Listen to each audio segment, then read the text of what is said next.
Olá, vamos continuar nossa aula sobre a punibilidade e as causas de sua extinção. Este é o quarto bloco desta aula. A gente pretende agora encerrar o tema, com exceção da prescrição, que será objeto de uma aula só para ela, que será a nossa aula seguinte.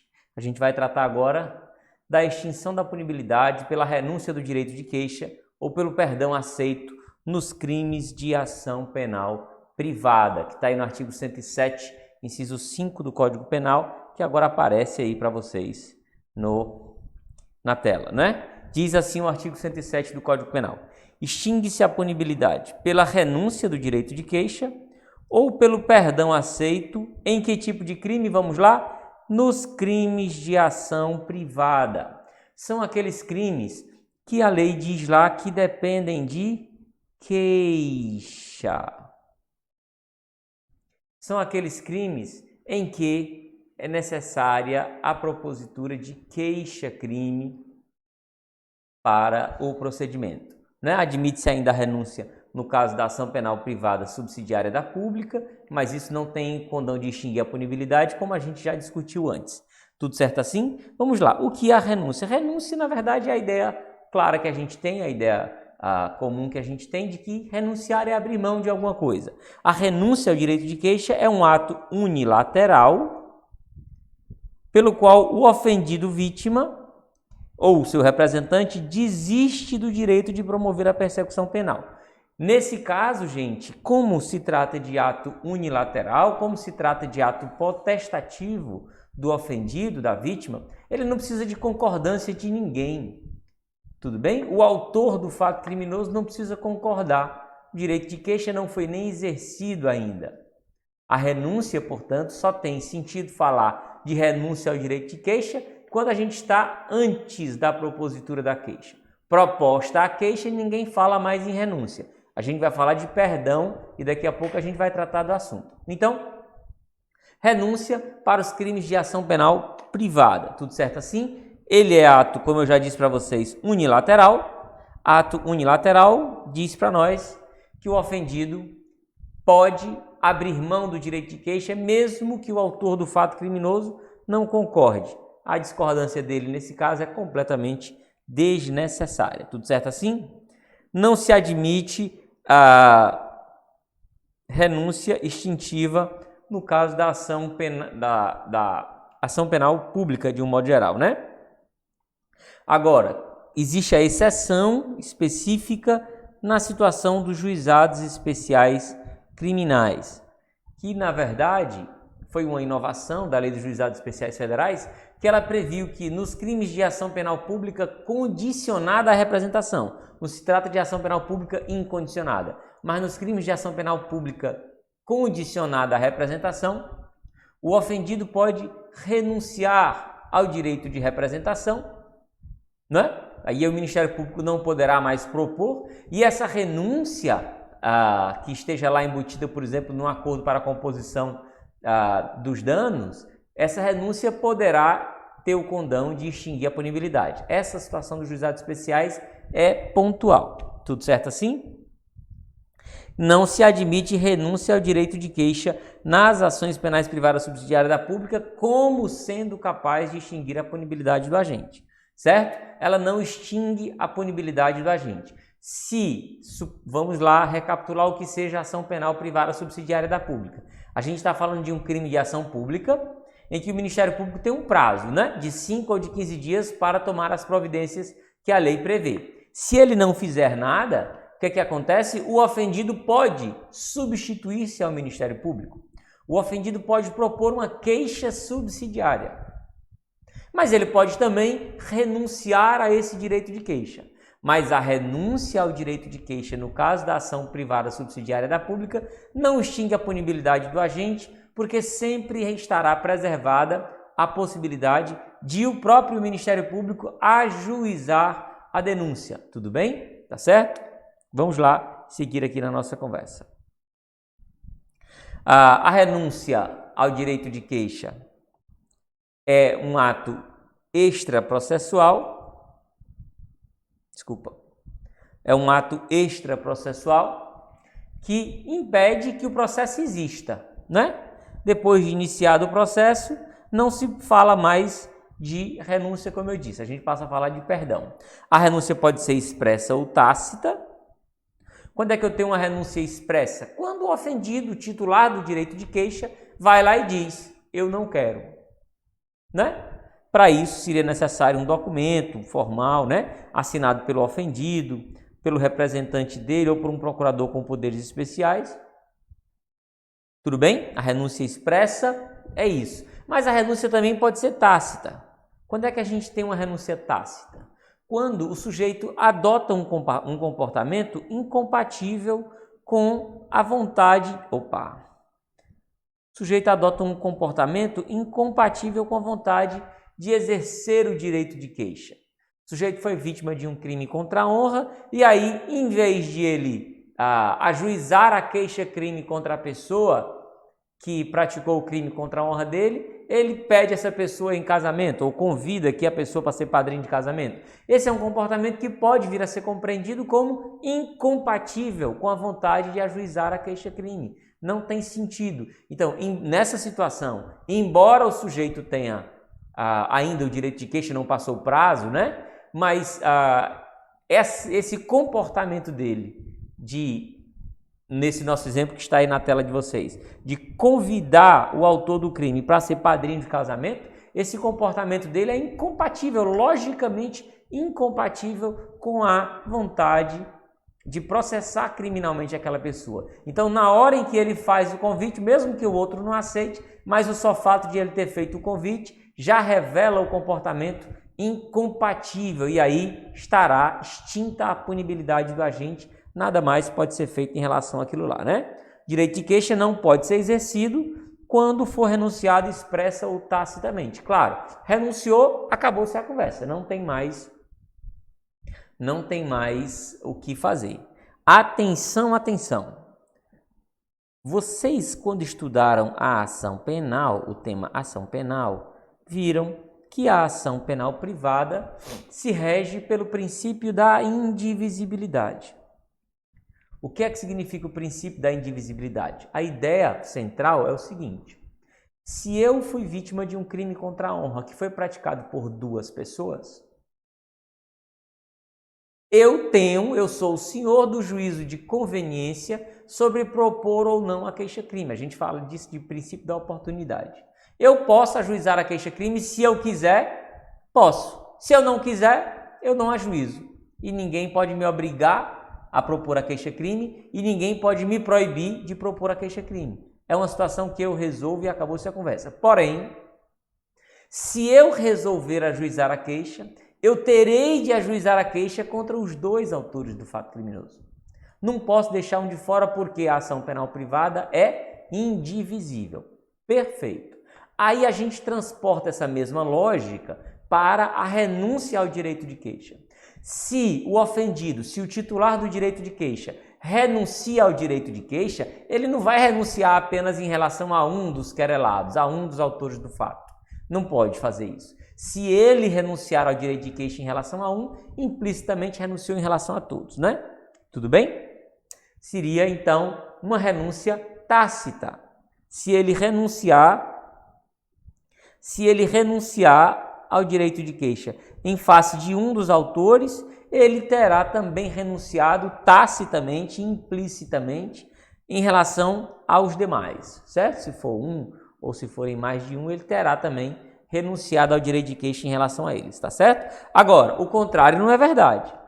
Se são várias vítimas e um autor do crime, suponhamos que uma pessoa cometeu o crime contra a honra de 5 pessoas.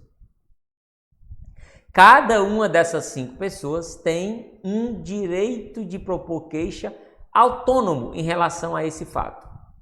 Se o primeiro, se o ofendido A, resolve renunciar ao direito de queixa dele, essa renúncia vai valer, beleza, então o A está fora. Mas o B, o C, o D e o E, se eles quiserem, eles podem promover a queixa ainda contra o autor do fato. A renúncia de um não prejudica o direito dos demais ofendidos, né?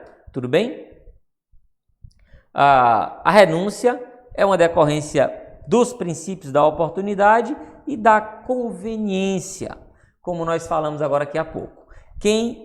Eu posso dizer também que ele é decorrente do princípio da oportunidade e da conveniência. O que aqui significa, eu disse agora há pouco para vocês, se eu sou vítima de um crime contra a honra, eu não posso ser obrigado a ajuizar a queixa. Eu ajuizo se eu quiser. Como eu ajuizo se eu quiser, eu também posso abrir mão. Posso fazer um acordo, posso receber uma indenização compensando, me indenizando para eu deixar de exercer o direito de queixa. Enfim, eu sou absolutamente livre para fazer o que eu quiser com esse meu direito de queixa, inclusive renunciar. E a renúncia expressa ou tácita extingue a punibilidade do agente. Beleza? Seguindo, agora a gente vai falar de perdão. Diferente da renúncia, o perdão só tem cabimento, só se fala em perdão processualmente falando-se e com a óbvia consequência material, só se pode falar de perdão quando nós temos uma ação penal privada em curso. Não cabe perdão nas outras... penal privada personalíssima ou penal privada propriamente dita. Não cabe perdão nas outras espécies de ação penal, na ação penal pública ou na ação penal privada subsidiária da pública? Não, se eu quiser perdoar, eu até perdoo, mas essa é uma coisa que diz respeito ao juízo divino. Eu estou limpando meu coração, não tenho mágoa de você, eu lhe perdoo. Mas para o direito penal, esse perdão não tem nenhum reflexo quanto à punibilidade do agente, entenderam? A punibilidade é extinta quando o titular do direito de queixa, o ofendido ou quem o represente, perdoa o querelado durante o trâmite do processo.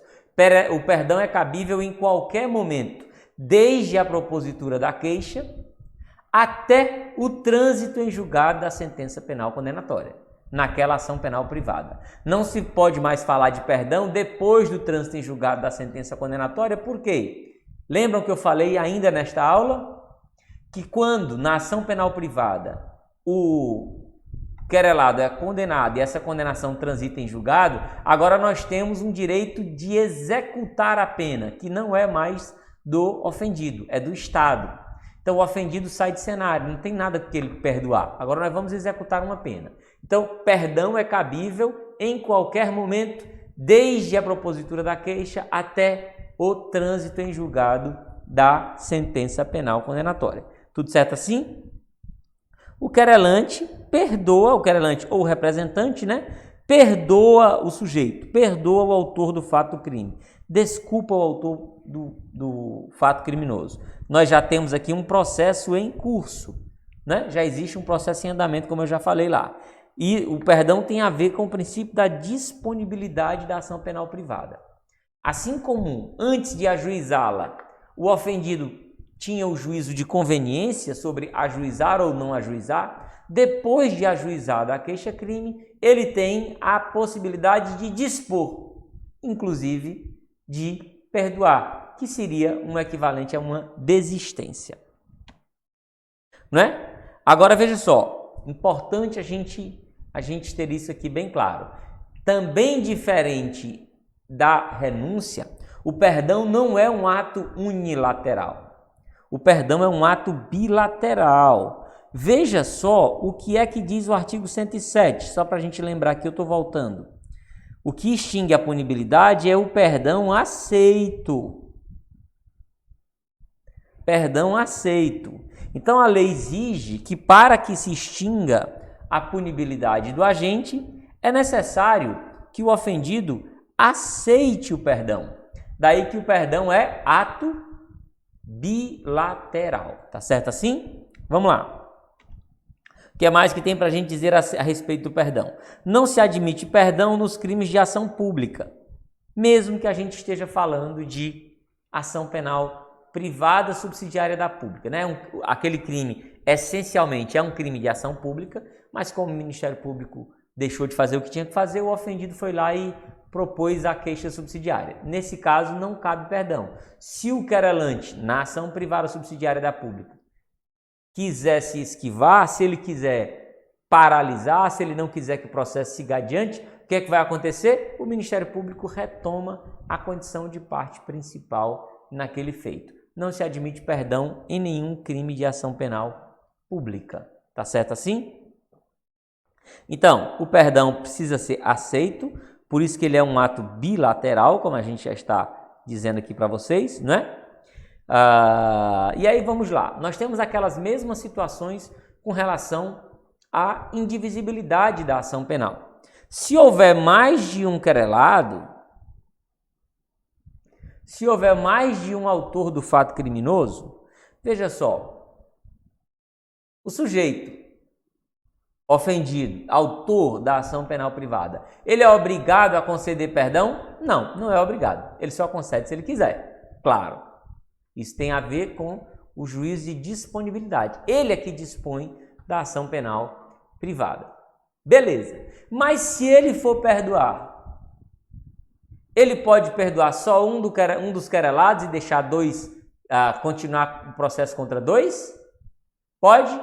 Pode não. Pela aquela mesma razão que eu acabei de falar aqui, o princípio da indivisibilidade. Não é obrigado a oferecer perdão, mas se você oferecer perdão, oferece a todos, beleza. E aí cabe a todos aceitar ou não. Quem aceitar, sai, tá fora. E se alguém não aceitar, o processo continua contra eles. Nenhum problema, certo? Quem aceita o perdão, aceita e se retira do processo, tem sua punibilidade extinta. Se algum dos querelados não aceita, paciência, é direito dele, o processo segue adiante.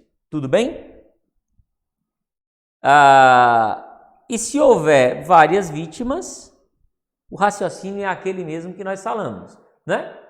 Se houver várias vítimas e uma delas concede perdão, essa concessão de perdão de uma das vítimas não prejudica o direito da outra de continuar com o processo. Ela pode continuar normalmente com o processo, ela não pode ser prejudicada pela conduta de uma outra vítima que tinha o direito de queixa também e resolveu conceder perdão. Direito dela, mas o exercício desse direito não pode prejudicar um terceiro, né? Quem é ofendido e não concede perdão, continua com o processo. Nenhum problema com relação a isso. Adiante. Agora a gente vai falar da extinção da punibilidade pela retratação do agente, nos casos em que a lei a admite. Retratação. Está aí no artigo 107, inciso 6 do Código Penal. A retratação do agente extingue a punibilidade nos casos em que a lei a permite. Nem sempre essa retratação é admissível. Nós estamos aqui. O que é para começo de história, o que é retratação? Retratar-se é voltar atrás. Você disse uma coisa, você fez uma coisa e você vai voltar atrás. Retratar-se, portanto, basicamente é isso, certo? Em que situações a nossa legislação admite a retratação? Nós temos aqui, são essas, na verdade, 4 situações. Desculpe a numeração. São 4, não 1, 2, 3, 5. A primeira delas é o crime de calúnia, que está definido no artigo 138 do Código Penal, que a punibilidade pode ser extinta se houver retratação, por previsão do artigo 143 do Código. Depois, nós temos o crime de difamação, também é um crime contra a honra, e a punibilidade é extinta pela retratação, também nos termos do artigo 143. Só esclarecendo que a difamação está definida no artigo 139. E você me pergunta, a injúria? A injúria não admite retratação. Injúria não admite retratação. Nós estamos com algum problema técnico aqui. Pronto, resolvemos o problema técnico, agradecemos pela compreensão e vamos tocar. Eu dizia para vocês que o legislador prevê a possibilidade de extinção da punibilidade pela retratação para os crimes de calúnia e difamação, que são crimes contra a honra, né? Definidos respectivamente nos artigos 138 e 139 do Código Penal. A extinção da punibilidade pela retratação está lá no artigo 143. Agora, o crime de injúria não admite retratação, certo? Injúria não admite retratação. E aí nós temos mais ainda o crime de falso testemunho e o crime de falsa perícia. Todos dois definidos no mesmo artigo 342. E o mesmo 342, parágrafo 2º, é que prevê essa possibilidade de extinção da punibilidade, certo? No caso dos crimes contra a honra, né, a calúnia e a difamação, nesses casos, a extinção da punibilidade pela retratação se dá quando o agente se retrata, se ele se retratar, se ele retirar o que ele disse, até a sentença de primeiro grau no processo do crime contra a honra. Mas no caso do falso testemunho e na perícia, é até a sentença de primeiro grau também, mas no processo em que ocorreu o falso, e não naquele processo em que o sujeito está sendo acusado de ter praticado o falso testemunho, né? É assim, o sujeito foi chamado, foi arrolado como testemunha e foi chamado para ser ouvido num determinado processo. Nesse processo ele contou uma mentira quando ele foi ouvido como testemunha. Diante dessa conduta dele, abriu-se um processo contra ele para apurar o crime de falso testemunho. A punibilidade dele será extinta se ele se retratar antes de aquele processo em que ele fez a declaração falsa ser julgado, certo? E não antes do julgamento desse processo em que ele é réu por suposto falso testemunho. Tá certo assim? Informações importantes sobre a retratação. A retratação é ato unilateral também.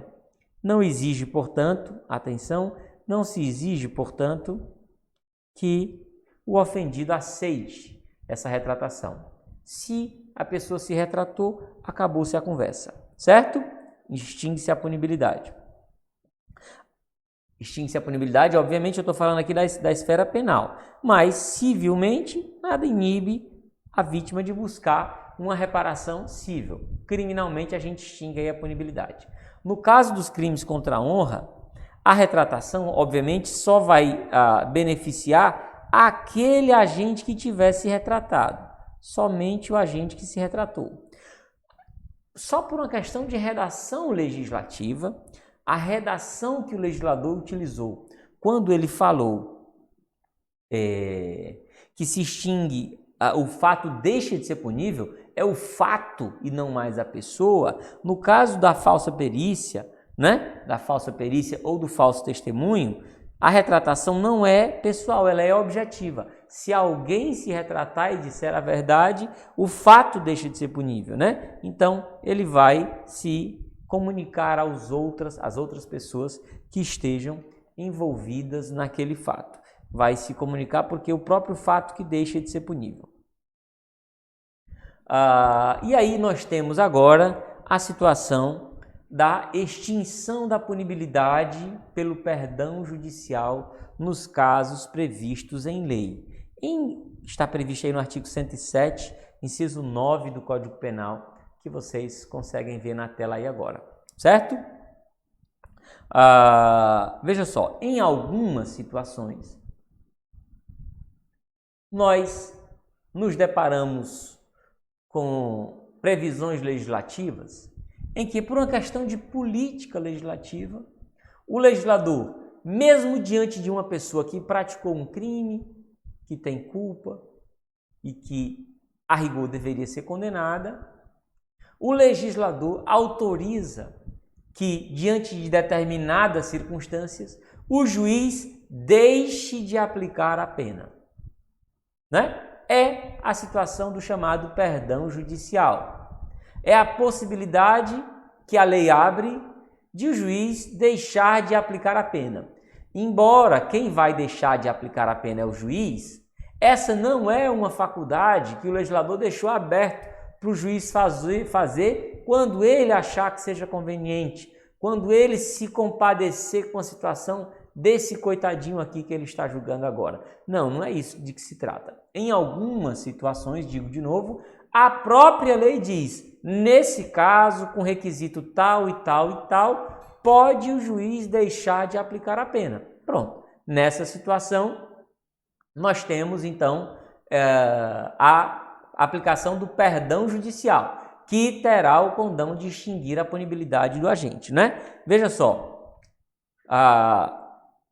extingue-se a punibilidade pelo perdão judicial nos casos previstos em lei. Não é quando o juiz quer, é somente nos casos previstos em lei, tudo bem?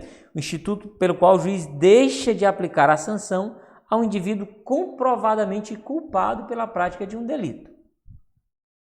O exemplo mais clássico dessa situação do perdão judicial, que nós todos já ouvimos falar, é aquela situação do sujeito que o pai que comete um homicídio culposo contra o filho, atropela e mata o filho, né? A lei diz lá o seguinte: quando o homicídio é culposo, o juiz pode deixar de aplicar a pena quando as consequências do fato atingirem o próprio agente de forma tão grave que a pena se torne desnecessária. Compreende-se, portanto, que numa situação como essa, o próprio fato já é a pena, né? O sujeito vai carregar para o resto da vida aí um remorso, um sentimento ruim por ter dado causa, por ter, causado realmente a morte do próprio filho. Então a pena seria desnecessária, a lei autoriza que o juiz, nesse caso, deixe de aplicar a pena, perdão judicial, certo? Também é um ato unilateral, ou seja, é um ato unilateral, não precisa que o acusado aceite, basta que o juiz reconheça que estão presentes os requisitos e ele concede o perdão judicial, acabou-se a situação. Tudo bem? Não se trata, obviamente, de faculdade do juiz. Diante dos requisitos legais, quando a lei autoriza a concessão de perdão judicial, a lei diz lá quais são as situações, quais são os requisitos. Se o sujeito atende àqueles requisitos, o juiz não pode negar. Ele só vai constatar que os requisitos estão presentes e vai conceder o perdão, deixando de aplicar a pena sem maiores problemas, né? Hoje, essa é a compreensão majoritária. É um direito público subjetivo de liberdade. Se o juiz vai negar o perdão, ele vai ter que dizer qual é o requisito que ele entende que está faltando. Se não estiver faltando nenhum requisito, o juiz não pode deixar de conceder perdão judicial. Tudo bem?